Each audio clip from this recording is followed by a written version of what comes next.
পাগলও তো আল্লাহকে সেজদা করে। আরে তুই কি মাতাল, তোর মার ঘরে জন্ম নিয়া বাপের ঘরে ঘুমাইয়া 3 বেলা ভাত খাইয়া তুই জানোয়ার সেজদা করস না, একটা ওয়াক্ত নামাজ পড়স না, তুই মানুষের বাচ্চা হইলি কেমনে বেটা? এই বেহায়া বেনামাজি, আজকের সারাদিনে যারা এক ওয়াক্ত নামাজ পড়ো নাই, বের হবে এটা তুই বেটা বেশরম বেহায়া। তোর মালিক তোকে জন্ম দেয়, সৃষ্টি করে না? তোর আল্লাহর দেওয়া আসমান তুই ভোগ করো না? কার জমিনে তুই চলো বেটা? কার রোদ, কার বৃষ্টি, কার আলো, কার বাতাস? ঘটনা কি? আমিনতুম মান ফিস সামা, আল্লাহ বলে আসমানে যিনি আছেন আল্লাহ, তার থেকে নিজেকে নিরাপদ ভাবো না? হ্যাঁ হ্যাঁ, বাদ্দুকা খাবাই দেখা মনে করছো তুমি বান্দা আমি কিচ্ছু কইতাম না, তুমি তামসা মনে করছো? হ্যাঁ, ফুর্তি যৌবন, যৌবন তোমার বাপে দিছে। কথা বলে না কেন? যৌবন কারো বাপের দেওয়া? তো তোমার ভিতরের শক্তি, কামনা, বাসনা তো আল্লাহর দাও। আপনি একটা কথা শুধু বলেন, মনে করেন এখানে দুইজন মহিলা দাঁড়াইছে, কথার কথা একটা উদাহরণ দিচ্ছি, তো একজন হলো আমার মা, আরেকজন হলো আমার স্ত্রী, কিন্তু দুজনই মহিলা, রক্ত মাংসে, শরীরের গঠনে, শরীরের অঙ্গ প্রত্যঙ্গ দুই নারীরই বরাবর, ঠিক কিনা বলেন? কিন্তু এই মা নামের যে মহিলাটা, আমি যখন তার দিকে তাকাই, আমার দিলের অবস্থা যেটা হয়, 1 মিনিট পরে 30 সেকেন্ড পরে যদি আমি স্ত্রীর দিকে তাকাই, ওই মহিলাটার দিকে তাকাইলে আমার দিলের অবস্থা ক্ষণিকের মধ্যে ভিন্ন রকম হয়। এই 30 সেকেন্ডে আমার দিল বদলে দিল যিনি, তিনি কে? যদি দুটোটা বরাবর লাগতো, কথা কয় না? যদি জ্বরের রোগীর মতো হইতো কামরুল ভাই, যে মিঠাটাও তিতা লাগে, তিতাটাও কি লাগে, যদি দুইজনকেই মা মনে হইতো, যদি দুইজনকেই স্ত্রী মনে হইতো, বলো না বাপ? আল্লাহ তাআলা তা বলেন, ভিন্ন ভিন্ন প্রবৃত্তি তো আমি দিয়েছি। মাকে দেখলে একরকম মনে হয়, স্ত্রীকে দেখলে আরেক রকম মনে হয়। এই হালাত, দিলের এই অবস্থাটা পরিবর্তন কে করছে? কার নাফরমানি করো? কার নাফরমানি? এজন্য লজ্জা থাকলে, আমার কথা শেষ, শরম যদি থাকে, মায়ের দুধ যদি খেয়ে থাকো, আমি বললাম বেনামাজি ছেলেরা আজকের রাতে এশার নামাজ পড়ো। এখন প্রয়োজনে যদি শরীর না পাক থাকে, পেশাব করে পানি নিয়ে আনিয়ে থাকো, আজ রাতে গোসল করো, নতুন লুঙ্গি পরে নামাজে সেজদা দাও, চোখের পানি ফেলে আল্লাহকে বলো, মাওলা বহুদিন তোমাকে নারাজ করেছি, আজ ওয়াদা করছি আর তোমাকে নারাজ করব না। আল্লাহ বলবে, বান্দা আমি এখনই তোর পেছনের সব মাফ করে দিলাম। আল্লাহ বলে, বান্দা তুমি যদি রাত্রে আসো আমি রাত্রেই আসবো, তুমি যদি দিনে আসো আমি দিনেই আসবো। গুনাহ নিয়ে আসবা মাফ চাইতে রাতে, আমি আল্লাহ মাগফিরাত নিয়ে আসবো রাতে। তুমি আসবে যখন, আমি আসবো তখন। তুমি আসবা 1 বিগত, আমি আসবো 1 হাত। তুমি আসবা 1 হাত, আমি আসবো 2 হাত। তুমি আসবা হাঁটতে হাঁটতে, আমি আসবো দৌড়তে দৌড়তে। আও না বান্দা, আও, দেও সেজদা দাও, গোলামি করো, বন্দেগী করো, আমাকে ডাকে। কেন ভুলে গেলাম? মা গাররাক, মা গাররাক। আল্লাহ বলছে কোরআনে, মা গাররাক। এই মানুষ, এই আমার বান্দা, কেন আমারে ভুলে গেল? কেন ভুলে গেল? আমি কি সৃষ্টি করি নাই?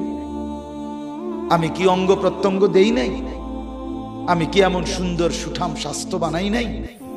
আমি কি এই চমৎকার চেহারার আকৃতি দেই নাই? আমি কি 2টা চোখ দেই নাই? আমি কি একটা জিহ্বা দেই নাই? আমি কি 2টা ঠোঁট দেই নাই? আমি কি তোমাকে বানাই নাই? বলে বলো না ছেলেরা, উত্তর দাও ভাই, রাত গভীরে উত্তর দাও। গভীর রাত, এখন কোটি কোটি মানুষ ঘুমায় গেছে, তুমি এখন বলো ইনসাফের সাথে। কত নারী দেখলে শখ মিটবে? কত উলঙ্গ ছবি দেখলে তোমার তৃপ্তি হবে? হ্যাঁ, মোবাইলে কত নগ্ন ছবি দেখলে তোমার আউশ মিটবে? বলো ভাইয়া, বলো বলো বলো, একটা ছেলে বলো। পৃথিবীর কত লক্ষ নারী দেখলে তোমার আর দেখতে মন চাইবে না? কত উলঙ্গ ছবি দেখলে তোমার আর মন চাইবে না? যে মদখোর, যে নেশাখোর, সে তো আটলান্টিক মহাসাগরের ভরা মদ খেলেও তার তৃপ্তি হবে। যে জুয়ারি, সে জুয়া খেলতে খেলতে তার যদি ভিটা মাটি বউ বাচ্চাও দিয়া দেয়, তারপরও তার জুয়ার নেশা যাবে না। যে নারীতে আসক্ত, তার তৃপ্তি হয় না। গুনাহ তৃপ্তি দেয় না, নাফরমানি তৃপ্তি দেয়। দুনিয়া একদমই অল্প, একদমই অল্প, একদমই অল্প, একদমই অল্প। আজকে যারা বৃদ্ধ মানুষ, আপনারা ভাবেন আপনি সেই ছোট্ট ছিলেন, আপনি কিশোর হলেন, তরুণ হলেন, যুবক হলেন, আজ অক্ষম, দুর্বল, বৃদ্ধ হলেন। আর কয়েকদিন, যে কোনো দিন আপনি কবরস্থানে। আজকের যুবক ভাই, তুমি ভাবো, তুমি তো প্রথম দিন যুবক ছিলে না, এক ছোট্ট কোলের বাচ্চা ছিলে। আজ তুমি ধীরে ধীরে তোমার সেই শিশুকাল চলে গেল, কিশোর কাল চলে গেল, তরুণ কালও চলে গেল। তাহলে পিছনের এই সময় যেহেতু গেছে, তো ধরে নাও যৌবন কালও চলে যাবে। কোনো সন্দেহ, কোনো সন্দেহ। বন্ধু আমার, নষ্ট হইও না, নষ্ট হইও না। জীবন বড় দামি, সময় বড় দামি, হায়াত বড়ই দামি। এত সুন্দর যৌবন নষ্ট করে দিও না। হাদিসের মধ্যে আছে, আল্লাহর নবী সাল্লাল্লাহু আলাইহি সাল্লাম বলছিলেন, লাকাদ হামামতু আন আমুরা ফিতিয়াতি, আমার মন চায় আমার যুবকদেরকে সঙ্গে নিয়ে আমি ঘরে যারা নামাজ পড়ে আমি তাদেরকে বের করে আনি, অথবা আমি তাদেরকে আগুন দিয়ে ঘর সহ জ্বালিয়ে দেই। নবীজির হাদিস এটা। নবীজি বলছে, আমার ইচ্ছে জাগে আমার যুবক সঙ্গীদেরকে নিয়ে আমি মুসলমানের ঘরে ঘরে গিয়ে বেনামাজি ঘরে নামাজ পড়ে তাদেরকে টেনে হিচড়ে বের করে আনি। কথা ছিল এই, কথা ছিল যুবক সমাজ গড়বে, কথা ছিল যুবক মানুষকে আল্লাহর দিকে ডাকবে, কথা ছিল যৌবনকাল আল্লাহর জন্য ওয়াকফ করবে। আজ দিয়া দিছে নারীর কাছে, জিনার ব্যভিচারের কাছে, মদ আর জুয়ার কাছে, মোবাইলের কাছে। আস্তাগফিরুল্লাহ, আস্তাগফিরুল্লাহ, আস্তাগফিরুল্লাহ। এক নারী এত দরকার, এক মেয়ে এত দরকার যে দুনিয়া ভুলতে হবে, আখিরাত ভুলে যেতে হবে, সমাজ ভুলে যেতে হবে। এক নারীর মধ্যে এতটা কি হয়ে গেল যে এটার পিছনে সারাক্ষণ সময় দিতে হবে। এটা কি এমন আশ্চর্য বস্তু? নারী আর পুরুষের, স্বামী আর স্ত্রীর মিলনেই তো পৃথিবীর সেই আদম হাওয়া থেকে এই পর্যন্ত মানুষের ধারাবাহিকতা। তো এটা তো একটা স্বাভাবিক প্রক্রিয়া। হাজারো কোটি মানুষ পৃথিবীতে স্বামী আর স্ত্রীর পবিত্র বন্ধন হইছে, তো সেটা তুমি একটু অপেক্ষা করলে তোমার জীবনও আসবে। কথা বলেন না কেন? এটা একটা সহজ বিষয় না। আল্লাহ তাআলা আমাদেরকে বুঝার তৌফিক দান করেন। চলেন তরজমা শুনেন। আল্লাহ তাআলা বলেন, ওয়াদরিব লাহুম মাসালাল হায়াতিদ দুনিয়া। হে নবী, আপনি আমার বান্দাদের নিকট, এই শেষ তরজমা বললেই শেষ। শুনতেছেন? আল্লাহ বলেন, হে নবী, আপনি আমার বান্দাদের নিকটে দুনিয়ার জীবনের দৃষ্টান্ত, উপমা, পরিমাণ, পরিধি বর্ণনা করেন। দুনিয়া কদ্দুর, দুনিয়ার হায়াত কদ্দুর। আল্লাহ বলেন একটা উদাহরণ দিয়া বুঝান। নবীকে বলছে, কি দিয়া বুঝান? উদাহরণ। তো আল্লাহ উদাহরণ দিছে, মনে করেন এটা একটা ধান ক্ষেত, এই একটা ধান ক্ষেতের উদাহরণ। আল্লাহ বলেন, কৃষক এটার মধ্যে জ্বালা ফেলাইছে, ওই যে ধান, এটা জ্বালানি করে, শুনতেছেন তো? জ্বালা ফেলাইছে। এই শুরু হলো তার ধান এর প্রক্রিয়ার প্রথম পর্ব নাকি তা? আল্লাহ বলেন, তো এই ধান গাছের উপরে আকাশ থেকে আমি আল্লাহ পানি বর্ষণ করলাম, বৃষ্টির আকারে অথবা কুয়াশার আকারে। তো পানি বর্ষণ হলো। এখন কি হলো? আল্লাহ বলেন, এরপরে ধীরে ধীরে লক্ষ্য করেন যে এই ধান গাছ থেকে কয়েকদিন পরে ছোট্ট একটা সবুজ গাছের চারা বের হয়েছে। এবার খেয়াল রাখেন, এই চারাটা বড় হইতেছে। বড় হইতে হইতে একটা সময় সবুজ শ্যামল পুরা ক্ষেত ধান গাছে ভরে গেছে। সবগুলো ধান গাছ থেকে নতুন করে ছড়া বাইরেছে। এর কয়েকদিনের মাথা এই ধান গাছগুলো সবুজ থেকে হলুদ রং ধারণ করছে, মানে পাইকা গেছে। এবার কৃষক ক্ষেত থেকে সেগুলো কাইটা আইনা এরপরে বাড়িতে আইনা ধানগুলো গাছ থেকে আলাদা করছে। করার পরে এবার গাছগুলো রোদ্রে শুকাইতে দিছে নাকি তা? রোদ্রে শুকাইতে দেওয়ার পরে 2 দিন লাগাইয়া এটি শুকায় গেছে। এখন কি হচ্ছে? এই গাছগুলো এখন খড়কুটা হইয়া বাতাসের সাথে উঠতেছে, ঠিক কিনা বলেন? আল্লাহ বলেন, ওই প্রথম দিনের সেই ধান শুরুর থেকে বৃষ্টির পানি পড়ার পরে সেই থেকে নিয়ে আজকে যে খড়কুটা হইয়া উঠতেছে, এই পর্যন্ত কয় বছর লাগছে? কথা কয় না চাচারা, কোন মুরব্বীরা? কয় মাস? 4 মাস, নাহলে 4.5 মাস, বললাম 5 মাস, 6 মাস ধরেন। তাহলে 6 মাসের বেশি তো হবে না, 6 মাস। আল্লাহ তাআলা বলেন, বন্ধু আমার বান্দাদেরকে বলেন, ঠিক একজন মানুষের দুনিয়ার হায়াত 60 বছর হোক আর 90 বছর হোক, 40 বছর হোক আর 50 বছর হোক আর 100 বছর হোক, এই দুনিয়ার হায়াতটা ঠিক কৃষকের ক্ষেতের ওই ধান থেকে শুরু করে খড়কুটা হওয়া পর্যন্ত যেটুকু সময় দুনিয়ার হায়াত, ঠিক এদিকে। এই যে কামা ইন আনজালনাহু মিনাস সামা, আল্লাহ বলেন দুনিয়ার দৃষ্টান্ত এমন ওই ক্ষেতের মতো যেই ক্ষেতে আমি আল্লাহ আসমান থেকে বৃষ্টি অথবা পানি বর্ষণ করলাম। ফাখতালাতা বিহি নাবাতুল আরদ, পুরা ক্ষেত তখন শস্য গাছে পরিপূর্ণ হয়ে গেল। আল্লাহ বলেন, কিছুদিন পরে এই গাছ ধীরে ধীরে ধীরে ধীরে হলুদ হয়ে পাইকা কাটা গিয়া বাড়িতে আনার পরে ফাসবাহা হাসিমান, এখন শুকাইয়া হয়ে গেল খড়কুটা। তাদরুহুর রিয়াহু, বাতাস তাকে উড়াইতে থাকে। আল্লাহ বলেন, এটা যে দূর দুনিয়ার হায়াতে, এ 4 মাস 6 মাস, এই আপনি যে 60 বছর দফাদফি করছেন, এই আপনি বেশি কি করলেন দুনিয়া?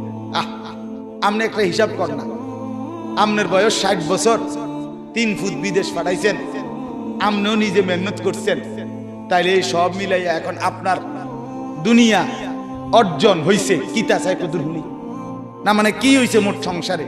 1 সেট সোফা, একটা ডাইনিং টেবিল, 6টা চেয়ার, 2টা আলমারি, হ্যাঁ, 2 ডজন কাচের প্লেট, 1 ডজন চার কাপ, 4টা নুনের বাড়ি, 2-4টা বদনা, 2টা গোসলের বালতি, 2টা বালতির লগে মগ, হ্যাঁ, কথা কর না? এরকম কিছু আসবাবপত্র, ফার্নিচার, এই তো না? আর কি তা? আর হলো বাজার সদাই, পাঙ্গাস, তেলাপিয়া, দৈন্যাতা, কাঁচা মরিচ, দুন্দুল, কইডা, কথা বলেন, পেঁয়াজ, রসুন, আদা, খানা খাদ্য, এই তো না? আর কি? কয়টা ইট বালু গাঁথছেন, সিমেন্ট মাখছেন, এই তো আর কি? এর জন্য অনন্তকালের আখিরাত সব ছেড়ে দিলেন। এই কদ্দুর এই সোফা আর এই খাট পালং কদ্দুর গুছানের লাগা আপনি এত বড় অনন্তকালের আখিরাত ছেড়ে দিলেন। নামাজও পড়লেন না, যাকাতও দিলেন না, হজও করলেন না, হ্যাঁ, হালাল উপার্জনও করলেন না, ওজনেও কম দিলেন, ধোকাও দিলেন, প্রতারণাও করলেন, সুদও খাইলেন, ঘুষও খাইলেন, সিটারিও করলেন, বাটপারিও করলেন, ছেলেও নামাজ পড়ে না, মেয়েও নামাজ পড়ে না, বউও নামাজ পড়ে না, ওমা আপনি কিতে করলে বললেন? আরে কি তো করলেন? আল্লাহ বলেন বান্দা ভেবে দেখো, ভেবে দেখো, ভেবে দেখো বান্দা কি করেছো,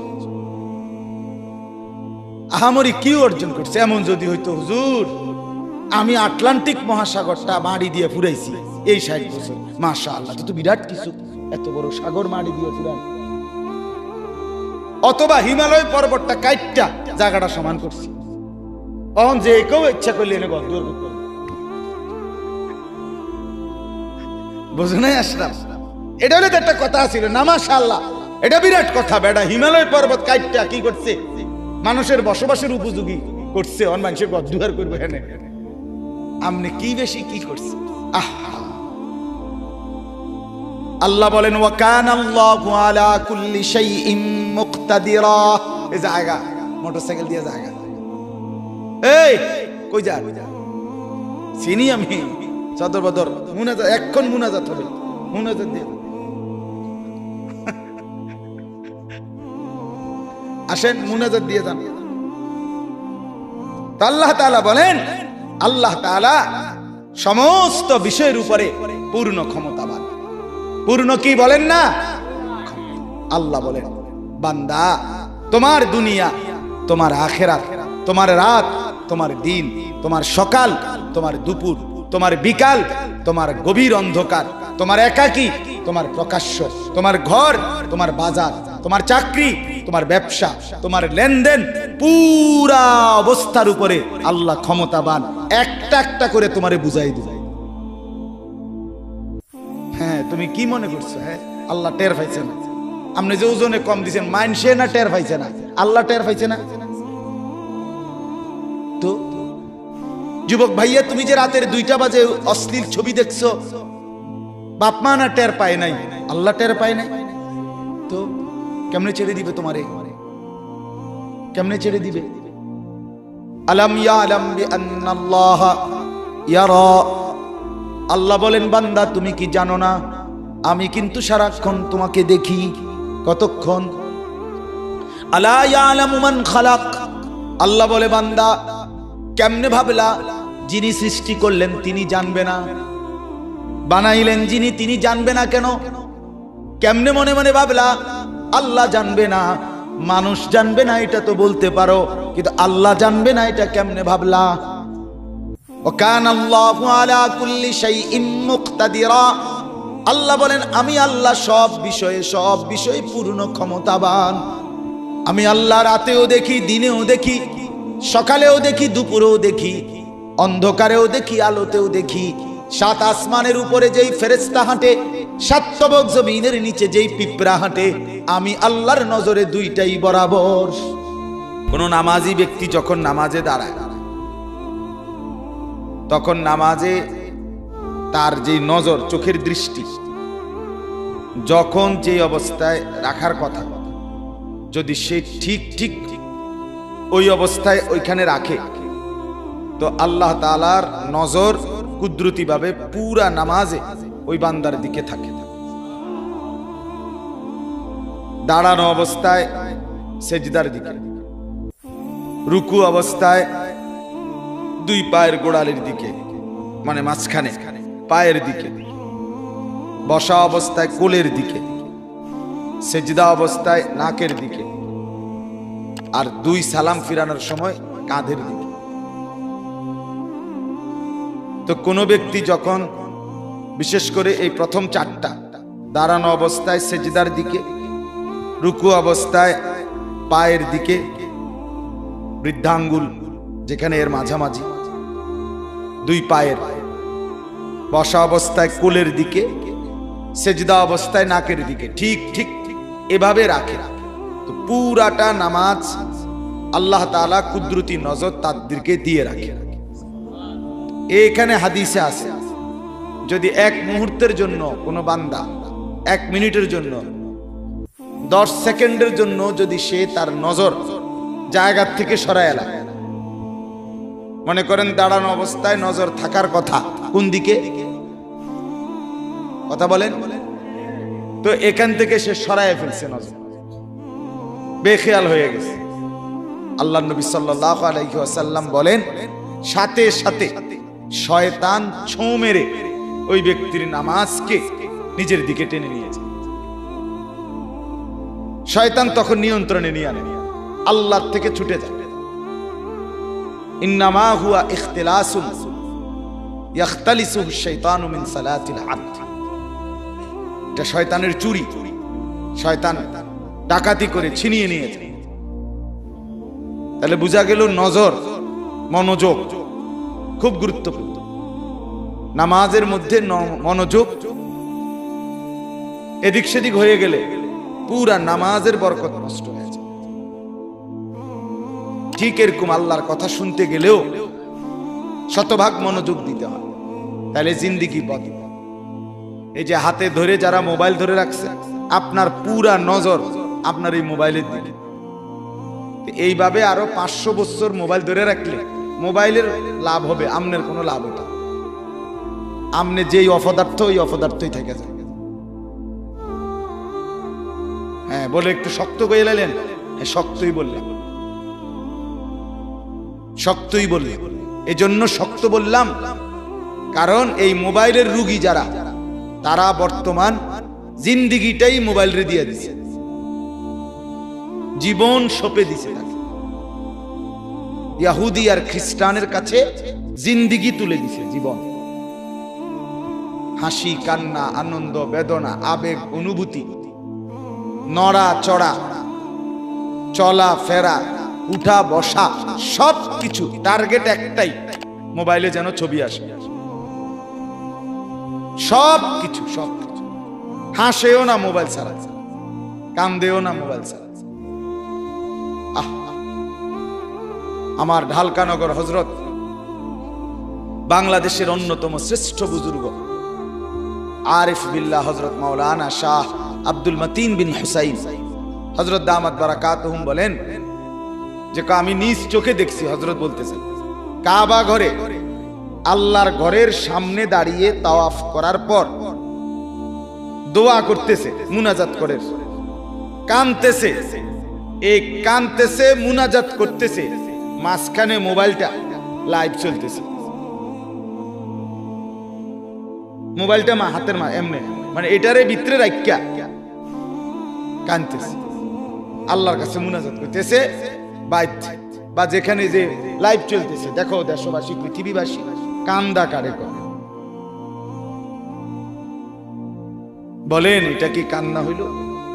এটা কি আল্লাহর কাছে কিছু চাওয়া হইল? আফসোসের ব্যাপার কিনা বলেন, আফসোসের। আজ জিন্দেগি আমাদের এমন হয়েছে, সারা জীবনের সাধনা, 40 বছর 30 বছরের সাধনা, এরপরে হয়তো নবীর রওজায় গেছে গিয়া এত কষ্টের সাধনা, এইটাকে নবীজি সাল্লাল্লাহু আলাইহি সাল্লামের রওজা মোবারকের সামনে দাঁড়িয়ে পুরা লাইভ ধরে রাখছে মোবাইল।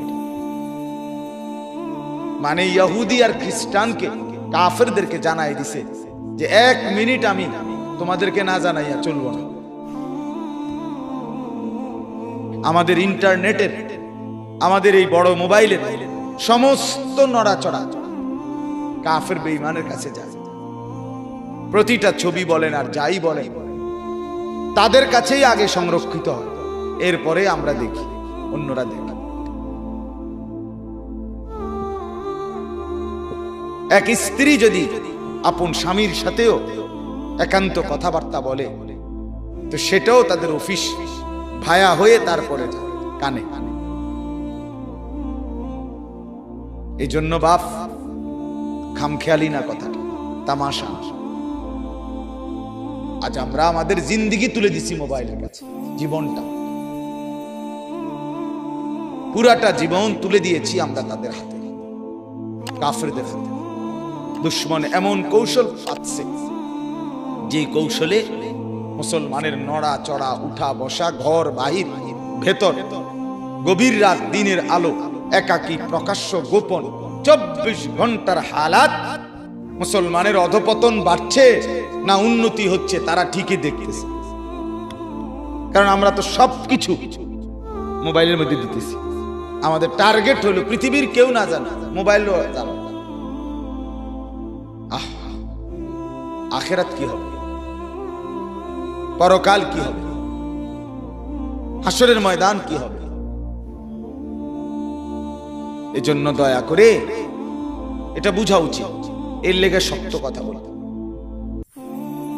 আজকে আমরা প্রত্যেকে, এটা তো প্রয়োজন হইতে পারে, ঠিক আছে, প্রয়োজন, বড় মোবাইলের জরুরত আছে, অনেক কাজে লাগে, ঠিক আছে, সেটা কাজের জন্যই লাগানো, যখন যেই প্রয়োজনটুকু সেই প্রয়োজনেই ব্যবহার হবে।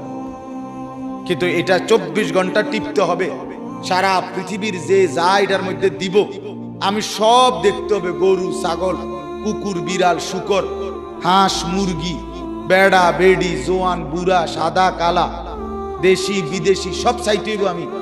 এটা এমন জরুরি হলো কেন বলেন না? এটা কোনো কথা হলো? এটা সুস্থ স্বাভাবিক কোনো মানুষের কথা হলো? এটা আল্লাহ তাআলা আমাদেরকে বুঝ দান করেন। এজন্য বললাম দয়া করে প্রত্যেকে দুইটা আয়াত মাত্র আমি আপনাদের সামনে পড়ছি, মনোযোগ দিয়ে শুনে, অল্প একটু কথা। 15 নম্বর পারা 18 নম্বর সূরা কোরআনুল কারীমের সূরা কাহাফ, এই সূরাটার নাম। এই সূরার দুইটি আয়াত 45-46, এই দুইটি আয়াত আপনাদের মাঝে আমি তেলাওয়াত করেছি। সূরা কাহাফ, সূরাটার নাম কি বলেন তো? আবার বলেন, আবার বলেন। এটা গুরুত্বপূর্ণ একটা সূরা। কোরআনুল কারীমের সব সূরাই দামি, পুরা কোরআনই দামি। এই সূরার খুব ফজিলত, সীমাহীন ফজিলত।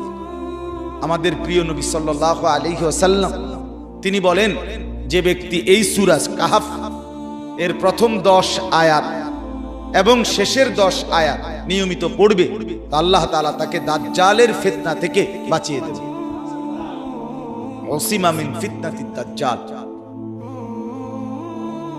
2 নাম্বার হলো এই সূরা কাহাফ শুক্রবার দিন, জুমার দিন, এই যে আজকে যেই দিন গেল, শুক্রবার দিন যদি কোনো ব্যক্তি পড়ে তো নবী সাল্লাল্লাহু আলাইহি সাল্লাম বলেন আল্লাহ তাআলা তাকে 3টা মর্যাদা দান করেন। কি বারে পড়লে, কি সূরা পড়লে? সূরা কাহাফ। 1 নাম্বার, আল্লাহ নবী সাল্লাল্লাহু আলাইহি ওয়াসাল্লাম বলেন এই সূরা যে ব্যক্তি শুক্রবার দিন পড়বে তো তার জমিন থেকে আসমান পর্যন্ত পুরাটা জায়গা আল্লাহ তাআলা তার জন্য নূর আলোকিত করে দিবে। আওয়া আলাহু নূর, আলোকিত করে দিবে। এবং এই আলো কিয়ামতের দিন অন্ধকার ফুলসিরাত পার হওয়ার সময় তাকে আলো দান। 2 নাম্বার, যে ব্যক্তি সূরা কাহাফ নিয়মিত তেলাওয়াত করবে, আল্লাহর নবী সাল্লাল্লাহু আলাইহি সাল্লাম বলে প্রতি জুমার দিন, তো পরবর্তী শুক্রবার পর্যন্ত 8 দিন, শুক্র কত, এই 8 দিন যাবতীয় ফিতনা মুসিবত পেরেশানি থেকে আল্লাহ তাআলা তাকে নিরাপদ রাখবে। 3 নাম্বার, আগামী 8 দিন, এই 8 দিনের ভিতরে যদি দাজ্জাল বের হয়, আল্লাহ তাআলা এই সূরা তেলাওয়াতের বরকতে তাকে আল্লাহ দাজ্জাল থেকে রক্ষা করবে। তাহলে পুরা সূরা পড়লেও দাজ্জাল থেকে বাঁচা যাবে। আবার প্রথম 10 আয়াত এবং শেষ 10 আয়াত পড়লেও দাজ্জাল থেকে বাঁচা যাবে। দাজ্জাল কি? দাজ্জাল মুমিনের ঈমান পরীক্ষার জন্য আল্লাহ তাআলা আখিরি জামানায় একজন ব্যক্তিকে প্রকাশ করবেন, যে হবে যুবক। নবীজি বলছেন যে হবে এলোমেলো চুলওয়ালা, এই এখন যে সেলুন কাটিং চুল কাটে যেগুলো, এদের চুল, এই যে জন্তু জানোয়ারের চুল যেগুলো কাটে, হাইওয়ানের চুল, বন্য প্রাণী, আফ্রিকার জঙ্গলি, এগুলো কোনো সভ্য সুস্থ স্বাভাবিক কোনো মানুষের চুল না। মুসলমান তো পরের কথা, কোনো স্বাভাবিক মানুষের চুল না, সুস্থ মানুষ যার স্বাভাবিকতা আছে, এটা এদের চুল না। হ্যাঁ, এ সম্পূর্ণ। তো এই কারণে আল্লাহ নবী সাল্লাল্লাহু আলাইহি ওয়াসাল্লাম বলেন দাজ্জাল হলো শেষ জামানায় প্রকাশ পাবে একটা যুবক। 2 নাম্বার হলো তার চুল হবে কাতাত, এলোমেলো, আউলা জাউলা, বড় সড়ো, পাখির বাসার মতো। নবীজি বলছেন গাছের ডালের মতো, তাক তাকওয়ালা, থাক থাকওয়ালা, বিভিন্ন রিওয়ায়াত আছে, শীতি কাটা ইত্যাদি ইত্যাদি। মানে স্বাভাবিক চুল না। স্বাভাবিক চুল হলো চতুর্দিক থেকে এই যে চতুর্দিকে সমান, এটারই স্বাভাবিক চুল বলে। আর এদিকে বাড়ানো, বাম দিকে বাড়ানো, সামনের দিকে বড়, চতুর্দিক দিয়ে একদম সমান করে, কাইটা একদম সমান করে মাঝখান দিয়া, হ্যাঁ, মহিলাদের চুলের খোপার মতো ইত্যাদি। পাগল, মাতাল, অসুস্থ, বিকৃত, কথা বুঝেন? হ্যাঁ, এগুলা আপনি প্রত্যেকটা ছেলে পরীক্ষা করে দেখেন, অসুস্থ। এদের কোনো সেজদা নাই, এদের কপালে কোনো নামাজ নাই, এদের মা বাবার সাথে এদের কোনো সম্পর্ক নাই, এদের এলাকার সাথে এদের কোনো মিল মহব্বত নাই, এরা পাড়া মহল্লা সমাজ কোনো কিছুর সাথে সম্পৃক্ত না। এরা এক ধরনের অসুস্থ জীব। যতগুলোর চুল দেখবেন আপনি আউলা জাউলা, এরা এই সমাজ থেকে বিচ্ছিন্ন এক জাতি। দেশ, সমাজ, পাড়া মহল্লা, মানুষের কল্যাণ, মানবতার উন্নয়ন, এমন কিছুর সাথে এরা শাহওয়াতের গোলাম। হ্যাঁ, আব্দুস শাহওয়াত মানে মনের চাহিদার গোলাম। এদের লজ্জাস্থানের শাহওয়াত, সারাক্ষণ মন চায় এদের কাছে বেড়ি চাইতে। নারী, ছবি, নাচ, গান, উলঙ্গ দৃশ্য, মোবাইলে ছবি, জিনা ব্যভিচারের দৃশ্য। এই কখনো দাঁড়াইয়া মতে, কখনো বইয়া মতে, কখনো হাঁটতে হাঁটতে মতে। হ্যাঁ, অত স্বাভাবিক না, কথা বোঝেন নাই আপনি? হ্যাঁ, যেমনি ইচ্ছে এমনি মতো। হ্যাঁ বেটা, লজ্জা থাকলে এই চুল রাইখো না। যদি মুসলমান হয়ে থাকে, এগুলা বেঈমানের চুল, ইয়াহুদির চুল, কাফেরের চুল, ইয়াহুদিদের চুল, দুশ্মনের চুল। বেঈমান তোমাদের ছেলেদেরকে নিয়ে পুতুল খেলে, পুতুল, হ্যাঁ, তামাশা করে। ওরা একবার কয়, ডিজাইন দিছে যে দিক দিয়ে হালাই দাও, আমার মাতাল যুবক বলে হ্যাঁ ঠিক আছে, আবার বলে দিক দিয়ে ফেলে দাও, আবার বলে ঠিক আছে, আবার বলে চতুর্দিক দিয়ে হালাই দাও। তাহলে তুমি অসুস্থ না? তোমার আত্মসম্মান কোথায়? তোমার মা তোমাকে বুকের দুধ খাওয়ায় নাই? তুমি মুসলমান বাবার ঘরে বড় হও নাই? বেঈমান তোমারে নিয়ে নাচায় পুতুলের মতো, তুমি নাচো। ছি ছি ছি। আত্মসম্মান যার আছে, আত্মমর্যাদা আছে, আমার মা আমাকে দুধ খাওয়াইছে, আমার বাবা আমাকে পালছে, আমি মুসলমানের সন্তান, আমি কেন বেঈমানের পুতুল হব?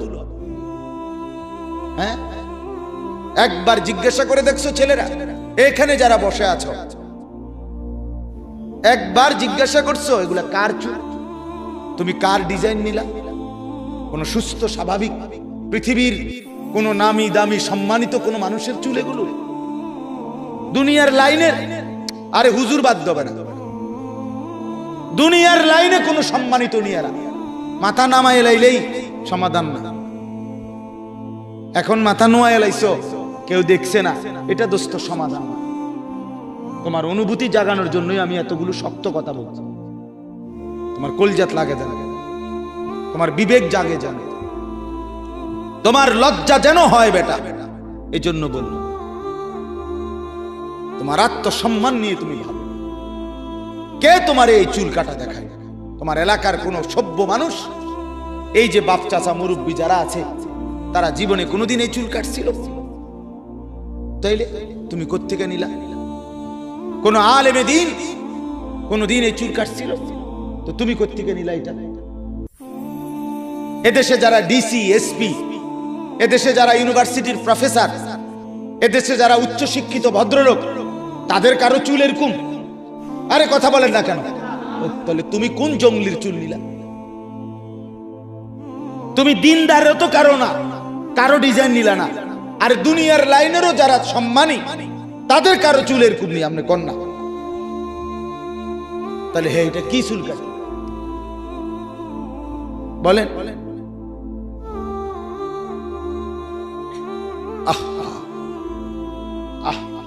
হ্যাঁ, এমন খেলোয়াড়ের চুল কাটছে, খেলোয়াড়ে দুইটা বাচ্চা লইয়া এরপরে বেডিরে বিয়ে করছে।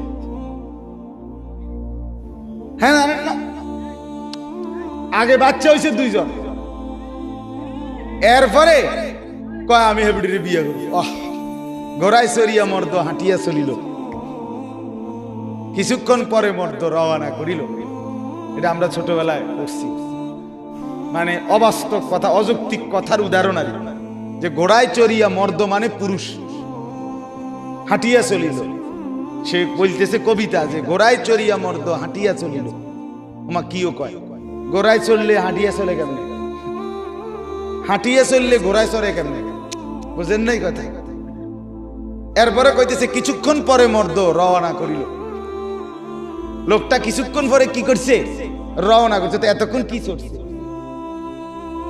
এতক্ষণ যে কইলেন ঘোড়ায় চড়ছে, এতক্ষণ যে বললেন হাঁটিয়ে চলছে, স্ত্রী কিতা পরে যদি রওনা করে তো আগে কিটছে। এটা মানে এটা একেবারে অবাস্তব কথা কিনা, অযৌক্তিক কথা, হাস্যকর বিষয়। এই জন্য আপনি নাম বলাতে কইলাম যে ছেলেরা বাপ আখলাক শেখো, জিন্দেগি শেখো, নিজেকে মানুষ বানাও, নিজের ভালো করো, নিজের ভালো করো। মানুষ এত মাতাল হয় না, মুসলমান এত মাতাল হয় না। হ্যাঁ, ইহুদিরা আমাদেরকে সাজায় দেয়, আমাদের যুবকরা সাজে, অথচ সেই বেঈমানরা মুসলমানকে বলছে 24 ঘন্টার ভিতরে মুসলমানের মাতৃভূমি, মুসলমানের পৈতৃক ভূমি গাজা, ফিলিস্তিন, এটা মুসলমানের পৈতৃক ভূমি। ওরা জারজ, ওরা অবৈধ রাষ্ট্র। ইসরায়েল কোনোভাবে কোনো বৈধ রাষ্ট্র নয়। বেঈমান সে বলছে মুসলমানদেরকে যে 24 ঘন্টার ভিতরে মুসলমানের এরিয়া ছেড়ে দিতে। শুনছেন আজকের ঘোষণা? কত বড় ডাকাত, কত বড় ডাকাত! আজকে মিয়া ছেলেরা কাফেরের মতো চুল রাখো, কাফেরের গেঞ্জি গায়ে দাও, কাফেরের মতো শরীর সাজাও, লজ্জা থাকা উচিত বেটা। ওরা আমাদেরকে 2 পয়সার মূল্য দেয় না, 2 পয়সার মূল্য দেয় না। টাকা তোমার, এমবি তোমার, পয়সা তোমার, মোবাইল তোমার, রাত কাটে তোমার, সময় যায় তোমার, লাভবান হয় বেঈমান। তোমার এমবি যে খরচ করো, নারী দেখো, নর্তকী দেখো, উলঙ্গ ছবি দেখো, আরে বেটা তোর বাফেরই লাভ হয় টাকাগুলো, না বেঈমানের লাভ হয়?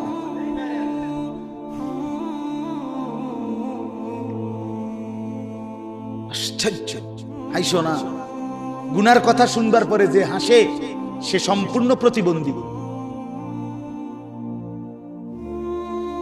নিজের পাপের কথা শুনবার পরেও যে কি করে হাসে সে কি প্রতিবন্ধী। প্রতিবন্ধী তাকে মেন্টাল হসপিটালে পাঠানো উচিত, মানসিক হাসপাতাল। সে সুস্থ না, সে সুস্থ না। একজনের মনে করে একজনে খারাইয়া মুইতে আছে, হাতের কইলে মনে করে কিরে তুই যে দাঁড়াইয়া মনে, হ্যাঁ তা আসে। এইটা কি স্বাভাবিক? এ কি সুস্থ? এ তো প্রতিবন্ধী, এ তো মানসিক সমস্যা। এই জন্য বাপ কলিজা ছেড়ে যাচ্ছে। ফিলিস্তিনের শত শত মুসলমান, তাজা খুন ঝরতেছে মুসলমানের এলাকায়। ফিলিস্তিন এবং ইসরায়েলের পুরা সীমানা এটা মুসলমানদের। তারা সম্পূর্ণ